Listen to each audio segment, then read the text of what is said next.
Inside the halls of San Diego State University lies a program dedicated to storytelling and pursuing the truth. Welcome to Where You At, a podcast that takes you inside the work of alumni for the School of Journalism and Media Studies at San Diego State. Our goal is to show the success of our alumni, inspire students with the stories, and connect students and alums on a pathway to journalism success. And now, here's your host, Josh Suchon. This week on the Where You At podcast, we're going to remain in San Diego County. We're just going to head a little bit north up to Encinitas. And it's always exciting for me when I get to talk to someone who was a classmate of mine, who worked with me at the Daily Aztec, and also someone who has taken journalism and entrepreneurship and merged them together. Our guest is Justin Quis Quis. He attended SDSU from 1994 through 1997. We're going to find out about a number of things that he did after college, but most importantly, these days, he is the founder of Sacred Bev Native Wellness. Justin, it is great to see you again. Welcome to the Where You At podcast. Thanks, Josh. I was wondering when I was going to get the call. The call has arrived. You are in the hot seat. Yeah. No, it's great to be here. Thanks for having me. Well, let's start immediately. For people who don't know, what is Sacred Bev? Obviously, it's a beverage. What type of beverage? Give us the history behind the name and what type of beverage it is. Sure. It's a Native American herbal sparkling beverage. A lot of words, but it's non-alcoholic, non-caffeinated for a reason, because the drink is a lightly sparkling beverage, and that's what I wanted it to be. I didn't want it to have any caffeine or alcohol in it, to kind of honor our roots as a Native American drink. It's basically, the formulations are the key to the whole drink. So we have 3 different kinds. We have a formulation for an immunity, kind of self-explanatory, a wellness drink that's kind of your stomach drink, and then also a tranquility drink, which is something to do with, you can drink in the evenings type of thing. But if you want a nice sparkling beverage, none of them will give you any of the jitters or anything like that. It's not meant to be an energy drink. But what we've slowly found out over the last 2 years since we hit the market, we're actually converting a number of people from the energy drink drive and actually using us as a substitute, which has been very interesting to learn. So the whole thing is based off of Native American herbal formulations, and they're essentially family recipes that I've been using forever. So this is super cool. And one of the things that I love about journalism as a major is just how often you use it in a wide variety of ways throughout your life. And so when you look back on the journalism skills you attained at San Diego State and just from the rest of your life, which of these skills have helped you the most in creating this beverage, marketing, everything about it? First word that comes to my mind is resourcefulness. And I don't know if that's a real word, but I mean, really, back in the Stone Ages, the tools that we had to try and get research, we had to be very resourceful, and not to bag on today's information capabilities, but I mean, there's a ton out there, so there's a lot to be able to use. So when it came to my formulations, I mean, I had to do a lot of research on how long natives had been using some of these formulations, some of these herbs. And so it took a lot. Our R&D took 1.5 to 2 years before we felt even comfortable giving it to a formulator to come up with a beverage. We were very specific. We wanted it to be a sparkling beverage, not something you're going to chew on, no sediment, no seeds. So we had to find water soluble herbs, which took a long time. Found out a bunch that I'd never even heard of before, but ended up finding a lot of them were the same stuff that my grandma would use to help with calming us down or with immunity if we're not feeling well. So I'd say resourcefulness is a huge thing when it came to utilizing any of those skills. I love the where it started and then where it ended up. So let's go back to where it started. You're a freshman at San Diego State. You're 18 years old. If someone would have said, "Hey, Justin, what do you want to be when you grow up?" What would you have said around age 18 or so? Well, that's a 2-part question, because I had a kind of a roundabout way to get into the state.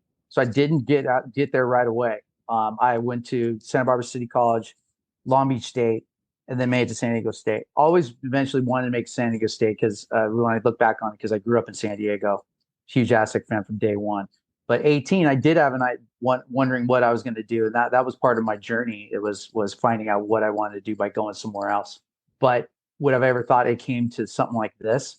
No, not in a million years. And that's the beauty of trying to find yourself at 18, right? I mean, I applaud anybody who knew exactly what they were going to do at 18 and ended up working out. But that was all part of the journey, was trying to figure it out then. So no, I would have never known it would have been here right now at 18. Well, it ended up being, at least at some point, journalism, studying journalism, taking journalism classes. What was it about that part of your journey that interested you, especially once you got to state? It was well, I was already a communications major when I got in, and so I felt like at that point in time in my life, I was always a huge sports fan. I had been, religiously following all of our local sports teams, and I just felt like being on the other side of it. And I knew how much I loved covering the teams just on my own. That to learn actually how you specifically do that was something that was finally just got me through school, where I was like, this is what I want to do. And remember, this was back in the mid 90s, highly different platforms, right? This thing called the World Wide Web wasn't quite there yet. So it was still the traditional going to the games, covering the games, somehow getting it on a deadline. And now you're talking about what journalism did for me now in this business, being an entrepreneur. That's the other thing, on the fly. You think you have a headline for a game, right? And then all of a sudden it flips and you got a whole new headline, you got a whole new opening of your story, and you still got to meet that deadline. So there was a lot of on the fly things. And what I really loved about it too was we were able to be there right next to the pros, the Nick Canapas, the other guys that were covering the teams and stuff. And so, I mean, what an on the job training, huh? I mean, you're actually in the weeds. So that's what was super attractive about it, and loved going through the whole thing. Yeah, especially you just reminded me as you were saying that, before the World Wide Web. And I remember I'd pick up the San Diego Union Tribune the next day and you'd want to compare and contrast like your stories to their stories, right? Like which quotes did they use? How did they use their quotes? How did I use my quotes? Did I have some piece of information that they did not have?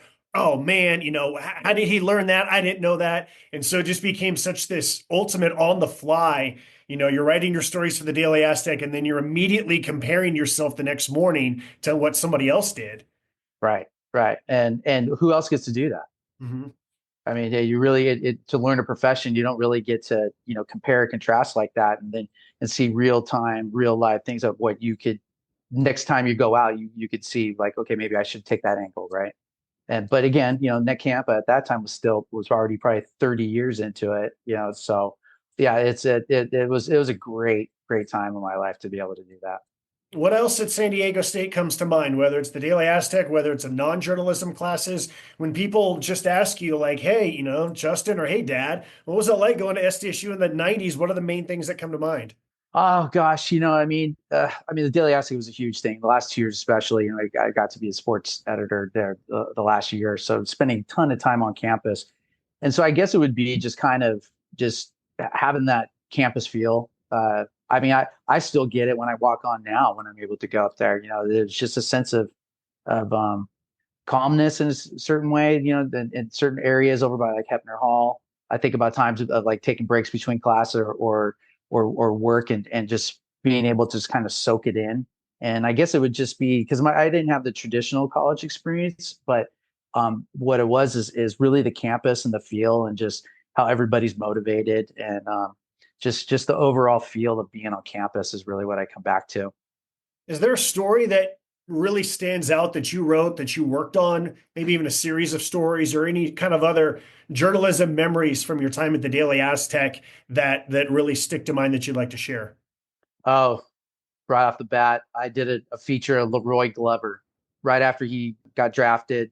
He was on the Oakland. God, was it Oakland then? I'm not even sure. It was the Oakland back. Were they back in Oakland? And I got a pass to be able to go and try and go meet him before a Monday Night Football game with the Chargers. My greenness at the time didn't realize that you're not supposed to talk to these guys on the field before the game. So I was like determined to do it. Well, he actually was inactive that night. And I saw him on the sideline. and I started beelining towards him. And he looked at me, his eyes got big, and I look over, and there's Al Davis about ready to come and rip my head off because he's like, "What is this guy doing approaching my player?" So I ended up taking off because I was scared of Al Davis, and so I didn't get to talk to him.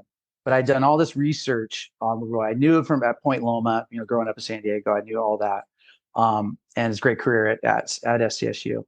I ended up seeing him on campus the next day.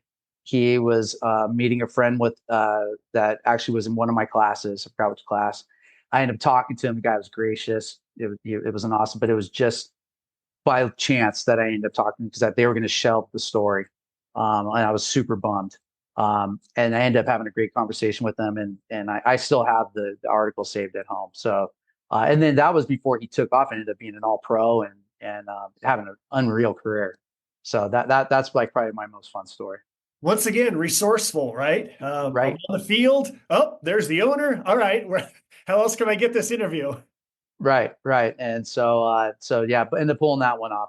All right. So as you finished your time at San Diego State, what was sort of the outlook? What were some of the next steps that you wanted to do, tried to do? Kind of what happened in the interim between college and this beverage? Oh, quite a bit. I ironically, I mean, I went for the traditional route. I wanted to hopefully work for the Union Tribune. That was kind of like the goal. This thing you've been reading your whole life. So I was going to go work for the I think it was the North County Times at the time, and I ended up pulling out on that at the last minute and worked for a company called Fans Only, and it was really the first of its kind. It was dedicated to all the universities. We edited all of the there was probably like 100 colleges, but we were literally manually doing press releases on games, uploading them on the site. And I mean, when you think about it now, it's like having a typewriter versus a keyboard. But it was kind of the first of its kind. From that point on, though, I actually I was looking for something to make a little more money, quite frankly. And so I went to work for my cousin at a financial services company. And from there, I ended up getting my Series 8, Series 7 at Merrill Lynch and worked there for a while. I was recruited by my tribe. I belonged to a tribe in North County, San Diego, Samsquad Band of Mission Indians. And they were opening up a casino, and they wanted me to be on their casino board to help with pulling in loans and doing all kinds of stuff. I didn't know anything about casinos, but I knew something about finance. Fast forward, I ended up being there for over 20 years. I was my last job there was as the vice chairman of the entire tribe for 4 years. And throughout my travels and going through meeting all kinds of tribes from coast to coast, I just had this innate feeling of wanting to shine a spotlight on tribes, wanting to help them, whether it was scholarships, sponsorships, whatever little piece that I can do to shine lights on the tribes in the U.S. I wanted to do that. So it was kind of what drove me to end up coming up with Sacred Bev. So since you mentioned Sacred Bev, let's get into more about this. Was there like a hallelujah moment when you thought like, this is what I want to do, or give us the story behind how you came up with the idea and started to work on it? So like I said, I'd been having this desire to start some type of company. I didn't know what it was. And so I just always talked about it with my friends and on my network. And a good friend of mine had been in the beverage industry for quite some time. And we had just talked about going back into business together. We had previously had a small stock promotion company about 25 years ago. He's like, well, what do you think about this? And so we started just talking about herbal remedies and a lot of stuff. I think I might have like had a sweat recently or something cultural that I participated in. And so we just started kind of grinding at it and started looking, well, is this possible? And so that's what I consider my R&D phase that took 1.5 to 2 years, was like, okay, is this even possible? Because there isn't any there's no herbal sparkling beverages. There's herbal drinks. We all know green tea, and there's a ton of herbal type of teas, but a sparkling beverage, can we pull this off? It fell in line with me wanting to give back. We're not a 501c3, we're for profit for sure. But we a big driver, and it's right on our can, is that we give back to Native communities. And so we started looking at, okay, what are water soluble? What can we do here? And then we came up with the formulations and what are actually, they're called functional beverages. You drink it, you get a certain function. So that's a big part of like specialty retails, the Whole Foods, Sprouts, those types of grocery. You'll see lots of functional beverages on the market. And so we felt like this is there's a low barrier to entry on this. We're just going to have to come up with the funds to be able to bring it to market. So we ended up getting a test run about 2 years ago. We've been flying since then. Who are the early taste testers? Was it you, your friends? Was it your kids, your wife, family? Like, who goes into the early rounds of testing the various different concoctions? You nailed it. That you really did. I mean, like we would, and some of our limited partners, we got all kinds of opinions. And I mean, fun fact, I was set on a one drink, and we ended up having a big tasting with friends and family. And mine, I was dead set on, got the heave ho on a blind test, and so pomegranate lemonade it is.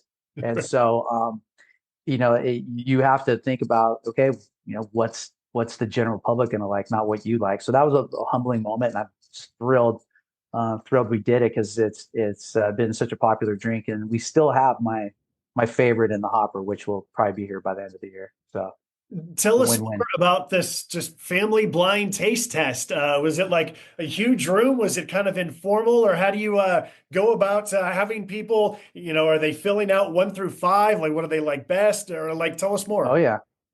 Yeah. There's a chart. There's blind, as in like, you don't know what it is. Because it came down to this last one, and it was check one or the other, give your feedback, numbers, the whole thing. Oh yeah. And because at that point in time, there are companies that you can go and do this, and what the Cokes and everybody do, they get laboratories involved. We start up, that would have cashed us out just on the taste test. So, I mean, true grassroots type of marketing. I love the phrase, I don't know what I don't know. So when it comes to distribution, shipping, bottling, marketing, in addition to the taste testing, reflect on the things that you didn't know and how you ended up learning those things, especially if it was your journalism skills that helped. Well, yeah, I mean, you're great. You're right. I mean, there was a whole lot that I didn't know. So I'd rely on my partner at the time, who was able to give a lot of time then to give me an idea on ordering for ingredients. I mean, there's a lot that goes with this. I mean, we have 12 ingredients total just in the herbs alone, 4 for each.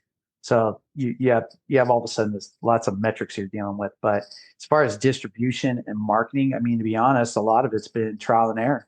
Doing research on certain marketing firms, advertising firms, and knowing what's really going to be the distribution you're looking for.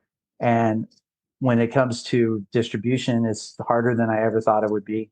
Mm-hmm. You're fighting for real estate on those trucks. And you really got to convince the distributors, why should I take this performing drink off of the truck and put yours there? And so there was a lot of grinding, a lot of demos, a lot of tastings at places. I mean, if you weren't committed, I could see how people leave. And like my partner said many times at the beginning, was like, hey, if it was easy, everybody would be doing it. And so you just have to continue to have that mindset, is that you're just going to outwork everybody. What do you ultimately say when someone's basically asking, why should I take this off the truck and put your beverage on the truck? Basically, what's your answer to that? Well, it used to be just, I'd go with the ingredients, I'd go with the story, I would go with all of that kind of stuff. But bottom line is the bottom line. Mm-hmm. So it was basically, I needed to go open up a bunch of stores on my own. I needed to go crash in, cold call, do whatever I could to get these stores to believe in Sacred Bev, to put them on the shelves. So once I got those shelves filled and got reorders and got to where the stores would vouch for me that they're selling, then that's when you go to the distributors and go, okay, either these places that you're already going to, that we're outperforming them now, and I can verify that, or I can get you into places that you've never been before, i.e. tribal casinos, C-stores, golf courses, spas, any type of tribal entities. So we were very fortunate in that a lot of people took a chance on us, and I'd like to say it's just our persistence paid off on that. This next question is probably going to be hard to quantify, but in terms of we're trying to get the message out to the masses, whether that's through social media or an email or whatever other marketing. And then the other side is what you were just describing, pounding the pavement, knocking on doors of business owners, giving them samples. How would you kind of balance which ones have worked best for you as you try to grow your product? Well, like you said, quantifying the marketing and advertising and social media and stuff, it's branding to me. It's truly branding because it's really hard to quantify that. I can go, okay, I went and I showed up at 10 stores today. I was able to get X amount of cases in, and I got this amount of repeats over this period of time. There's just nothing like good old fashioned getting in there and meeting people and talking to them about it. Emailing doesn't do it. That's all part of it. That's all support, but there's nothing like just actually just showing up. Really crashing the store and saying, give me a shot. And I'll tell you what, I'm 54 now, starting this 2 years ago. Not my sweet spot, not something that I was always used to doing it, but my belief in this company and belief of that we have a damn good drink, period. Because at the end of the day, it's about taste. Mm-hmm. You can be the neatest little nation and all kinds of stuff, but it's really got to taste good. And our purpose behind and our mission behind the company just keeps me going back more and more. So now we're building a team because I can only do so much. I probably should have asked this a lot earlier ago. My apologies. But where can we find it? If people are outside of San Diego, can they order it through a website? What stores, what businesses, where can people find it? Sure. So we definitely do direct to customer on our website, sacredbev.com. We do all kinds of different promotions. You can order a 6-pack, 12-pack, mix 12, mix 6-pack of the 3 flavors. We're not primarily, but our bread and butter right now are tribal casinos outside of San Diego. We're mainly in like the Coachella Valley area up there, like the Morongos, Agua Calientes, 29 Palms, areas up in that area. And then there's some other places like in the Anza Borrego area.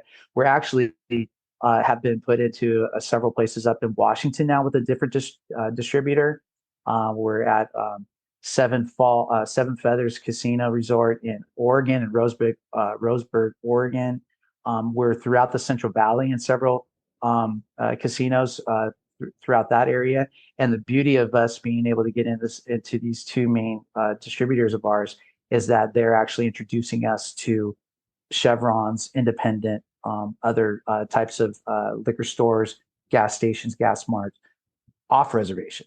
So we're at approximately 30 tribes or reservations, but the rest, up to 150 locations now, are all independent places. So you can go to our website and actually our store locators on there as well. So we keep adding more. It's hard to keep up, which is really cool. If someone is thinking about becoming a business owner, whether it's a beverage, whether it's any product, whether they were a journalism major or not a journalism major, what would be, and I know this is a super broad question, I'm doing it on purpose. What should people know before they dive into becoming a business owner? Don't expect anything overnight. Have the patience that you probably never figured you ever had. Be able to take rejection like you never probably thought you'd ever had. Be resilient, and continue to tell yourself, if you need to, every day or every night before you go to bed, that what you're doing is what you believe in, and it's a good thing and it's the right thing. There's nothing that can substitute your belief in your mission and your company. There's nothing. Once you lose that, then I imagine you're going to go south from there. But really temper your expectations. It's a grind. There are overnight sensations. Prepare as well as you can. Depending on your financial situation, prepare not to be paid for a long time. And if you set those realistic expectations, either A, you'll go, well, I don't have that in me, so I'm not, okay, that's fine. I don't, or I've got that in me and I'm going for it. We're 2 years now on market, but really I went all in on this about 2.5 years ago. I left my job with the tribe, and I haven't regretted it for 1 second. When it comes to what is most rewarding about this, whether it was one moment, whether it's about a series of moments, whether it's about an ongoing moment, I'm curious what your answer would be in terms of when you just feel like, yes, I just feel a lot of rewarding, moments in my life based on what I've done with this business. The feedback from Native America or Indian country is what we call it. They've been over the top, bend over backwards supportive of this tribal business. We always say tribal people support tribal people in Indian country, and I found out firsthand. I mean, you always have doubts, a little bit. You go into a venture, but once I felt that support and it continues. When I first got that first support, that was like, you're doing the right thing. You're definitely doing the right thing. I can point to a certain sale or all that kind of stuff, but really, it's about knowing that not only do I have my own belief and my family's behind me and everything, but I have got like really like a nation that wants to help, and it's pretty powerful. Another nation that likes to help is Aztec Nation, supporting Aztec Nation. You've been heavily involved in the MESA Foundation. Tell us a little bit more about your involvement in the MESA Foundation and how that's rewarding for you. The MESA Foundation is great. It's mentoring and empowering student athletes. And a good friend of mine that I grew up with here in North County went to San Diego State too. And we've always still connected through basketball and football, but especially basketball. Well, not necessarily because the MESA Foundation was founded literally before the 22-23 season, which we all know is the most insane Aztec sports season in history. And so little did we know that was going to happen. Right? Got to meet with the founders of the group, all about my age, and I was lucky enough to be at the beginning of it. And it's been really cool to interact with the student athletes for sure. But what really attracted me to it was the idea of them giving back to communities. Not just getting a check, but they're actually required to do things with the communities. And when you meet them and you know them and you know how great of a job that Coach Fisher and Coach Dutch have done with bringing great young men into the program over the years, you truly see it because they don't look at this as a burden. So going in and doing the ALS walk or going and doing turkey trot, or not turkey trot, but giving away turkeys on Thanksgiving and a host of other things. For me personally, what I got them involved with is a group called the Intertribal Sports Group, which is a group in Southern California of all reservations. They all compete against each other. It's like CIF of reservations. And so they compete in field hockey, golf, volleyball, basketball, flag football, all that stuff. And they have championships, and it's been very, very competitive for a good 2 decades. Well, they're 100% dependent on grants, scholar or funding, and all that kind of stuff. And so what I got them involved in was the team went and did a basketball camp. They've done 2 free basketball camps, the women and the men, for tribal kids on tribal land at the Chonga Arena, where the Lakers actually practice every summer for a week or so. And so to see them interact with all these Native kids who are super into basketball, and they enjoy it unbelievably. I've just been really proud of the way that the MESA Foundation has they continue to grow in their commitment to help. We got to do it to have a competitive basketball team, but also have the young athletes in the community. So it's been really, really fun. We just had a big event on Sunday, so it's exciting. There was a story that came out in late November, early December this year that made me really proud. And that was that men's basketball team had done this event that you were talking about, where they were giving out turkeys and they were passing out food for those who were less fortunate around Thanksgiving. And then the players got back together afterwards and they realized that there was even more work that they could do in order to help. And so the players themselves decided that they would take some of their NIL money, their name, image, likeness money. Each one made a decision on their own of how much money they were going to donate. And they donated back so that even more food could be given to even more families. And I'll tell you what, like, I don't think I'm ever going to get more excited than when Lamont Butler hit that shot, but I know just the pride that I felt in that these young men just decided we're going to give back some of our money in order to help even more people out. I thought it was amazing. Couldn't agree with you more. And that just shows you the character, the integrity of these young men that they recruit, and I think that story related to Hoover High, and that there were a number of students who are I won't say starving, but they're hurting really bad to be able to care for themselves. And that's because of JD Lester. The assistant coach. He went to school there and stuff. So you got to give him a lot of props for introducing the team to that situation. So yeah, so I'm really proud of what MESA does. I can't speak for the other collectives, but I would challenge that we're right at the top as far as what we do to give back to the community. We're going to start to wrap things up here, but before we do, anything else that I should have asked you that I didn't? Anything else that you would like to add in terms of just, it can be anything. It can be your college experience. It can be your beverage. It can be the MESA Foundation. Anything else that you'd like to add, Justin? Just that still, super proud of where I came from at San Diego State. I mean, it just laid such a great foundation for my time in my life at that time. And all of the opportunities to be able to speak with you and keep in touch like this is amazing. And all the support that I've had for the beverage and I actually got elected to the Alumni Association, Board of Advisors last summer. So I'm able to spend a little bit more time to figure out the goals of the university. We just got R1 research status this last week, which I don't think was in play back in the 90s. It's just really great to see how everything's all come full circle with the beverage and being able to still keep in touch with SDSU roots. And by the way, this is not by chance wearing Aztec red on game day. And that a lot of Sacred Bev stuff has got a lot of red and black. That's definitely not by chance, but just feel very fortunate to be part of the Aztec family. We like to wrap things up by bragging about other SDSU alums, and I know that we've already been doing this over however long this conversation is going, but anybody else from any other field who went to San Diego State and you're proud of him or her and what they're doing with their lives that you'd like to brag about?